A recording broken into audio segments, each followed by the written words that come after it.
નમસ્કાર, star India TV ન્યૂઝમાં આપનું હાર્દિક સ્વાગત છે। આપ જોઈ રહ્યા છો સ્ટાર ઇન્ડિયા ટીવી ન્યૂઝ, સત્યની વાતે સત્યની સાથે। સુરતથી સ્વર્ણિમ શરૂઆત, સુરત ઇકોનોમિક રિજિયન જી હબ। આજે સુરત ખાતે માનનીય મુખ્યમંત્રી શ્રી ભૂપેન્દ્રભાઈ પટેલ તેમજ કેન્દ્રીય જળશક્તિ મંત્રી અને પ્રદેશ અધ્યક્ષ સી.આર. પાટીલની ગરિમામય ઉપસ્થિતિમાં સુરત ઇકોનોમિક રિજિયન જી હબના ઇકોનોમિક માસ્ટર પ્લાનનું ઐતિહાસિક લોન્ચિંગ કાર્યક્રમમાં હાજરી આપી।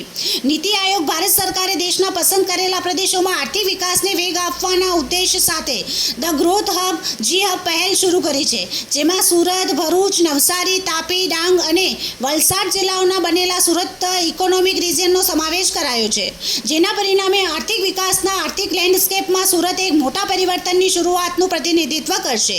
આ પ્રસંગે નાણાં ઉર્જા મંત્રી કનુભાઈ દેસાઈ, કુટીર ઉદ્યોગ, શ્રમ અને રોજગાર મંત્રી શ્રી બલવંતસિંહ રાજપૂત, ગૃહ રાજ્યમંત્રી હર્ષભાઈ સંઘવી, શિક્ષણ રાજ્યમંત્રી પ્રફુલ પાનસેરિયા, સાંસદ શ્રી મુકેશભાઈ દલાલ, પ્રફુલભાઈ વસાવા, મનસુખભાઈ વસાવા, રાજ્યસભા સાંસદ ગોવિંદભાઈ ધોળકિયા, મુખ્યમંત્રીશ્રીના પ્રિન્સિપલ એડવાઇઝર ડોક્ટર હસમુખ અડિયા, જિલ્લા પંચાયત પ્રમુખ શ્રીમતી ભાવિની પટેલ, મેયર શ્રી દક્ષેશ માવાણી, જિલ્લા કલેક્ટર શ્રી સૌરભ પારધી, જિલ્લા વિકાસ અધિકારી શિવાની ગોયલ, પોલીસ કમિશનર અનુપમસિંહ ગેહલોત, પૂર્વ કેન્દ્રીય મંત્રી દર્શનાબેન જરદોશ, સુરત સહિત દક્ષિણ ગુજરાતના ધારાસભ્યો, સુરત રિજિયનના અન્ય 5 જિલ્લાઓના કલેક્ટર્સ, જિલ્લા વિકાસ અધિકારીઓ, વિવિધ ઉદ્યોગ અને સહકારી અગ્રણીઓ, પદાધિકારી, અધિકારીઓ, નીતિ આયોગના પ્રતિનિધિઓ ઉપસ્થિત રહ્યા હતા।